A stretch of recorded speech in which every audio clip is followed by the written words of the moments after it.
What's up, everyone? MrAnimeRandom here, and this is the ninth episode of the Random Anime Podcast. Today, me and my crew are going to be talking about obscure or underrated anime, and it's going to be a whole load of fun. You guys, the listeners, are going to hear about a lot of different and interesting anime that you might never have heard of before this podcast. So stay tuned. And without further ado, here is my crew. So you got James. Hey. Cal, Hola. and Ricky. Hell yeah.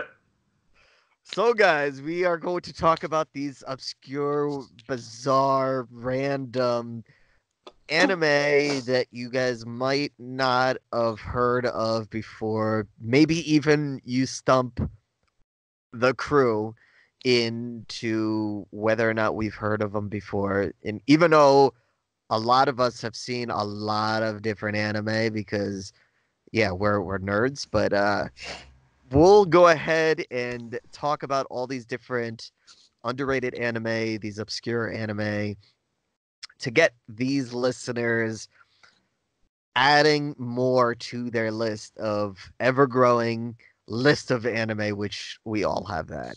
So we're gonna start off with Ricky. Ricky, I'm sure that over by you, you have seen some very bizarre and interesting anime. So give us one anime that is very obscure that you would like the listeners to go ahead and check out.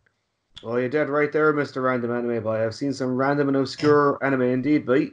And one show I've seen is an OVA series from 1993, produced by Production IG, which is always fun because you never know what you're going to get.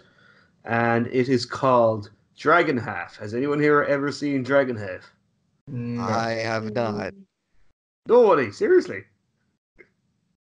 Nope. No. Well, let me recommend to you Dragon Half. Dragon Half is only a 2 episode OVA, so it's not going to take up much of your time. You can watch it in the evening. Each episode is about 20 minutes long, and basically it's a comedy parody series of the whole kind of fantasy setting, and the main character is just a teenage girl called Mink, except that she is half human, half dragon. Basically, her old fella was assigned by the king to go kill a dragon, but instead of killing the dragon, he went off and married a dragon and had Mink, the daughter. But Mink is basically, besides all this, she's just a normal teenage girl. And she wants to go and watch the concert of her favorite pop idol / knight, Dick Saucer. That's his name, Dick Saucer. And who's a pop idol / knight, which, comes into conflict because she's a dragon half, half dragon, and he's a knight. And it's really funny. It has really, all the jokes are great. It pokes all holes at the whole fantasy setting and things. And I know that's kind of a turn off because people kind of think that's been done to death at this stage with things like Shrek and everything. And, we live in the genre of Itsukage anime where it's, very meta. But this is just so much fun. It's very fresh, despite the fact that being over 25 years old. And if that doesn't sell you on it, we have the voice of Sailor Moon and Misato. That's right, Kotono Mishutsu, who sings to Beethoven's Seventh Symphony how to make a really good omelette. And if that doesn't sell you on the series alone, come on. Okay. Definitely something that's pretty interesting. I mean, I have seen a bunch of anime from the 80s and the 90s, but I haven't seen everything, so it's something I could definitely get behind. How about you, Cal? What do you think? I'm always up for fantasy related anime, so you got me sold. There you go. Sold. You sold two people. Did you sell three? Even if you don't like the anime, you'll get a good omelet recipe out of it. No, you sold me. The energy, even if it sounds kind of weird, it's okay. It's okay. It sounds cool. Energy is the word because the energy behind Ricky's proposal there was great. So yeah, I'm sold. I'll give it a go. Excellent. Okay, so I got one for you guys that is going to blow your minds. Ooh. This anime with multiple seasons, and I can't believe you guys have probably never heard this anime before. I want you to imagine a world where there is only one food and one food alone that is the most important. No other food in the entire world seems to be as important as rice within this anime. So imagine 5 minute episodes.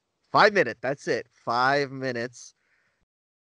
The anime is called Love Rice. That is, I'm not kidding you. That is the name of the anime. The only reason why I went ahead and I watched this anime is I was just going through a list of all these different shows that were recommended to me through my subscription services, and it's on, I believe, Funimation. I believe it's also on Crunchyroll, possibly. It's been around to different places, so you can definitely go ahead and watch this. And I just started watching it. I wouldn't say it is my number one top favorite anime, but it was okay.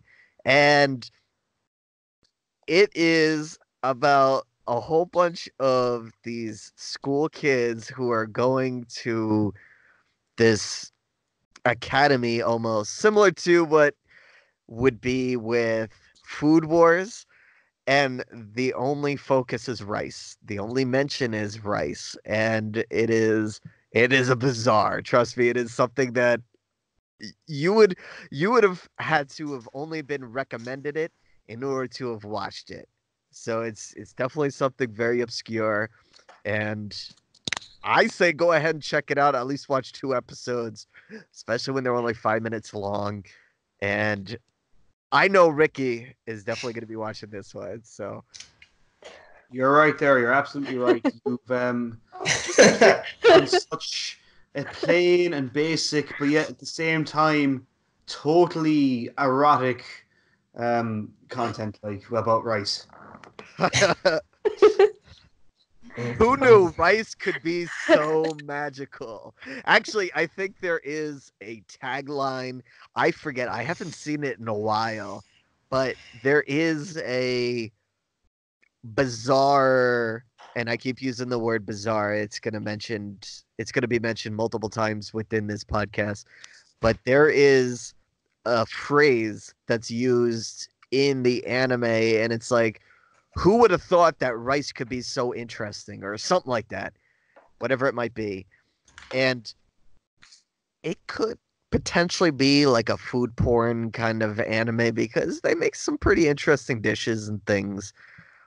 Not as spectacular as Food Wars, but I gotta give it a little bit of credit where Well, I credit's mean, due. like, people think of rice and they think basic and plain, but yet you take that thing and you craft it into something gorgeous and something you would have never even imagined.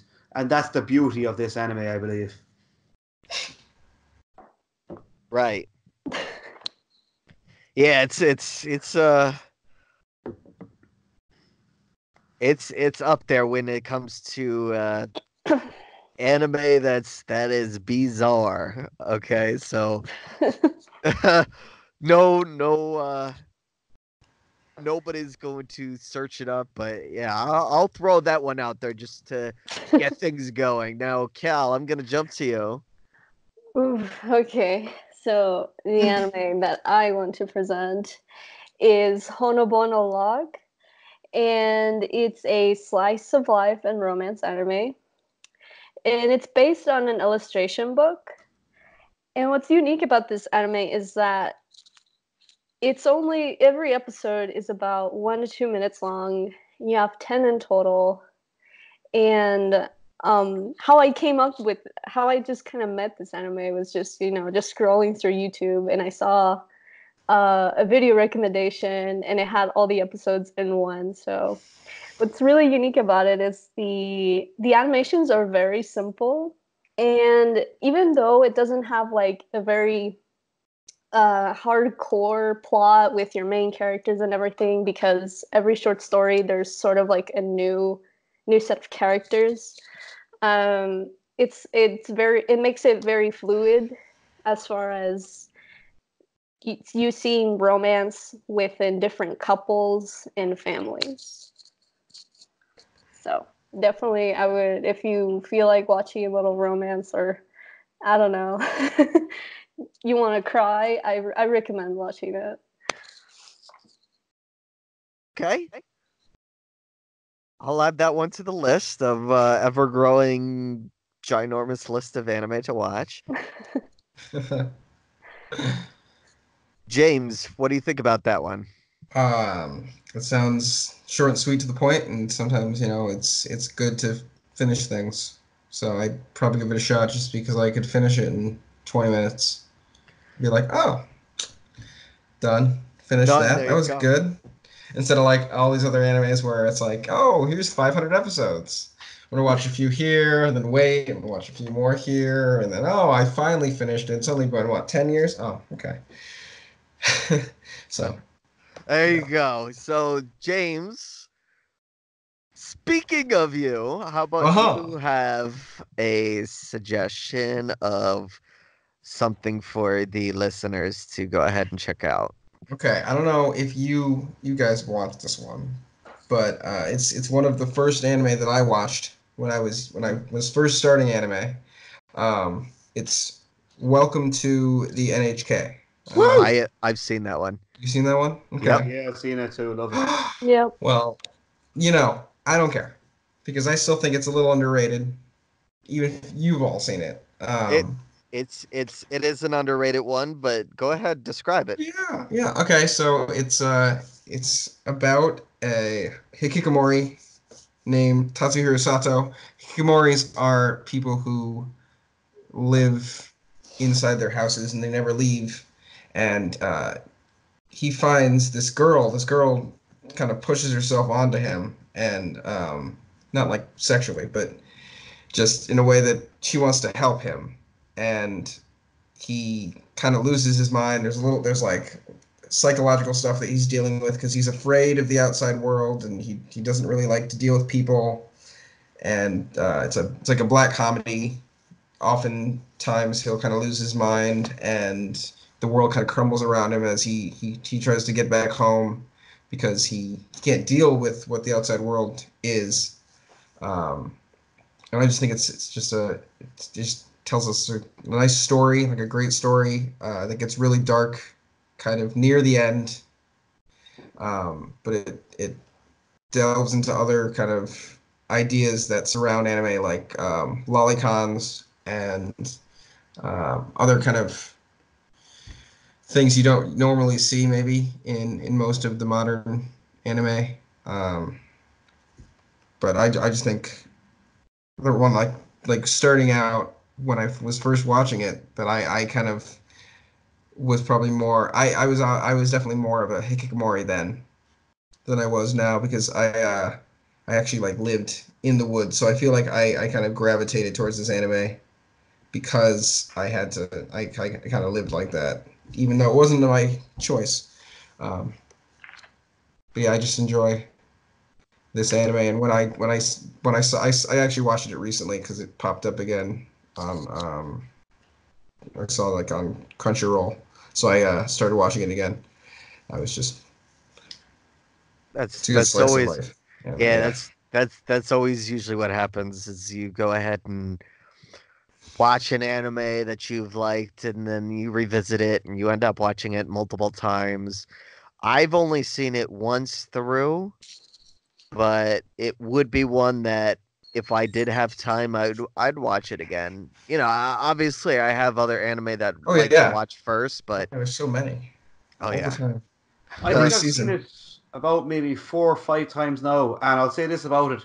This show is like I'm not much of a reader. I read maybe 3 to 4 books a year, but this anime was so good it made me buy a book and read it because it's based off a novel, and I read it and it was amazing, just as amazing as the series in its own way.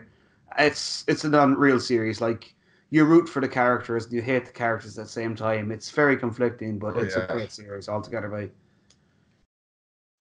Here's another anime I wanted to get into because, again, I love watching obscure anime, ones that not many people go ahead and talk about and need a little bit more limelight, need to be brought out into the world and introduced, spread throughout, and get a little bit of discussion going because these anime could potentially be a lot of fun to watch and very interesting. And I mentioned it to you guys just a little bit earlier, and that was Dameko Dobutsu, which is about 5 minute episode anime with multiple seasons. I believe it's got maybe 24 episodes, and it is these characters, these humans that dress up like furries,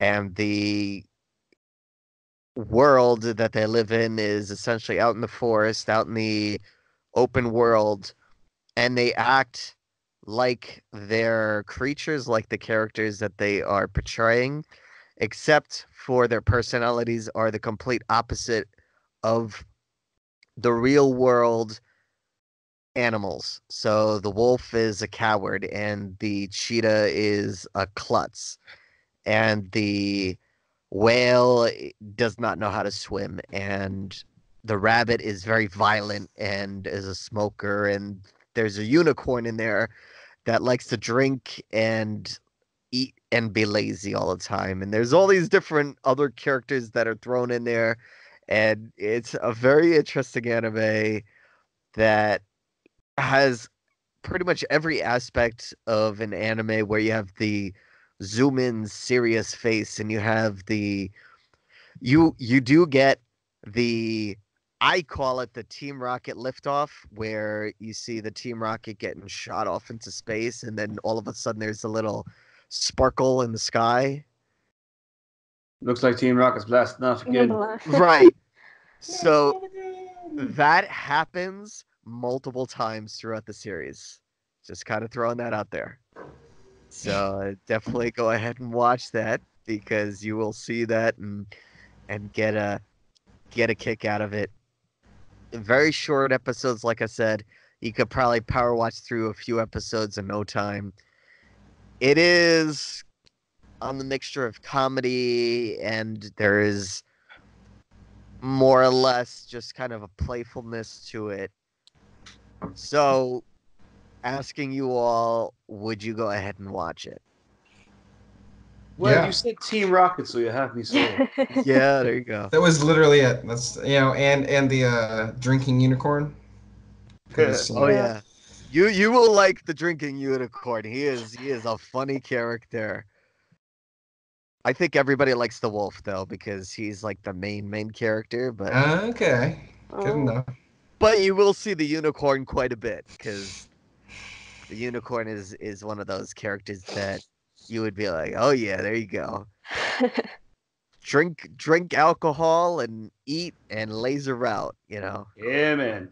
That's Sounds like a good life. Oh yeah. Definitely something that everybody should be doing. No, I'm kidding. But all right, Ricky, what is another one that you would go ahead and recommend as a choice number 2? Well, this one now is a bit of a bloated story, though, but bear with me now. Basically, there's this director, and his name is Yasumi Yatsumu. And I don't know if you ever heard that name before, lads, but he directed the movie Kite. Have anyone ever seen Kite? Nope. Well, Kite was a film that came out in 1998, I think, and it was a fairly big deal because basically it had really stellar action and it had a very good story. But you see, the thing about Kite was it was made by the studio Arms, which gets all its funding basically by like shoving in forced hentai scenes, H scenes. We'll say H scenes in case kiddies listen. And so like the show, that film took off. And then because of that, he got to do his own other film called Mezzo Forte. And again, similar, great action, great gunfights, great fist fights. But, forced H scenes, which you could just cut out the film and the film would be like, you wouldn't miss anything. But anyway, the long-winded way of saying about this is, off that one, Mezzo Forte, there's a spin-off called Mezzo DSA. And Mezzo DSA was a 13 episode series, again by Studio Arms, except because it's a series and not a film, it had a quarter of the budget. And the writing in the series, it's serviceable, like, you'll watch it. But it's not really the writing or the plots. You're not staying here for twists and turns. What you're staying for here is the action, which, like I just mentioned, they cut the budget, but out of the budget, they do really well with the action scenes. In fairness, like they know when to cut and how to work within the budgets, and the cast, the main cast of Mikuru, who's the young pink-haired girl with the pink Volkswagen and a gun, Kenshi, the tech nerd, and the old retired cop Harada. Like, it's these three core who are basically mercenaries, and it's a really tight cast around kind of a slightly polished, well, unpolished script, honestly. But like, the cast is just so endearing, and the director, my God, does he pour his heart into every fight scene? Like, it's it's basically, I want this man to get a second chance 20 years later, nearly 30 years later, actually. But you know, in the world of Netflix, it's possible. Basically, Mezzo DSA, 13 episode series. You'll have a lot of fun. You'll just enjoy the cast and the few action scenes that are offered. There you go. Should definitely be another one that I will add, but I might hold off for now because I don't want to keep adding too many. But I'll definitely look into that one. Maybe I'll watch an episode or two. 13 I'll episodes though won't rob your life though too much. Like, Oh no, you don't want to do that. I mean, come on now. All right, James. How about you? How about a second choice for you? Second one, I keep just like my brain keeps thinking back to like the past again. So, um, if you've, I don't know if any of you have seen Zammed. Have you seen Zammed? No. heard of it, but I No. haven't seen it though. Have you seen Zammed, Cal? I've heard of it, but no, I haven't not seen it. Okay. Well, the first thing, like the first thing that like will always stick in my head is the theme song. It's like I just like I will honestly just like sometimes just listen to the theme song because it's just a really good jam. But the show is about this young boy named Akiyuki who learns that he has this power to turn this like giant, not giant, but like larger than himself because he's a young boy. He has this power to turn into this giant like monster called Zammed, and he joins this crew. It's a postal ship, so you might not think it's so interesting, but obviously they go everywhere and they fight all these monsters. Well, he does, and it's about the characters and there's a bonding, and it's just I mean it has a great voice cast, obviously. Um, Man, it's been a while since I've seen it, so. Um, but yeah, it's all about Akiyuki learning how to use his powers as Zammed, and he goes on this big journey. Okay. Yeah, but it's really good, and it's kind of an old school one that was also one of my first series that I watched, and it's like has like there's like it's like mecha there's like mecha fights, and there's romance element. Um, but yeah, it's definitely one that I enjoyed watching when I was younger, and I still get a kick out of listening to the theme song because it's just that good. So There you go. And how about you, Cal? What's your final? My final. So, uh, it's really hard to pick, but I'll say Oji-san to Marshmallow. Have any of you guys heard of that one? No, Nope. actually. no, So this one is about 13 episodes long. They last about 3 minutes, but it's just hilarious. It just had me laughing every now and then. So It's a slice of life comedy and romance. So what it's about is it focuses on this guy named Hige, and his environment is office work. So he has this colleague, a female colleague that is into him, and the way that she tries to seduce him is with the bag of marshmallows that he really really loves, but he just doesn't get the picture that she's trying to do this to get his attention. He just wants marshmallows. So it involves into trying to have which is his female colleague, Iori, and then there's like a sort of like a fight romance with this other female character. However, she loses by the end of it, and it's just hilarious to me how this guy is just so oblivious and just for a bag of marshmallows. But if you want to see some super random thing, I think you should look it up. Where could somebody find that one? I also found that one on YouTube, but I'm pretty sure I think it's on Crunchyroll as well, but yeah. It should definitely be out there, and many of these as obscure and random and either far back or even some a little bit more recent. Some of them are really not super hard to find. You either find them on YouTube, Crunchyroll, Funimation, or whichever source you get your anime from. I think that all in all, these were some pretty interesting choices, and we should definitely end it right there because we gave enough to get people going to some very different, bizarre, random, and the most out there anime that we could pretty much think of. So definitely check those out. Let me know what you guys think in the comments below. If any of these you are considering watching, post your own obscure, interesting, underrated anime in the comments below. We will go ahead and check those out and let you guys know if we've ever seen them before, because we've seen quite a few anime. Hit that thumbs up button, share with your friends, and subscribe, and hit that bell icon if you have not yet. And as always, guys, deuces up. Peace. Bye bye.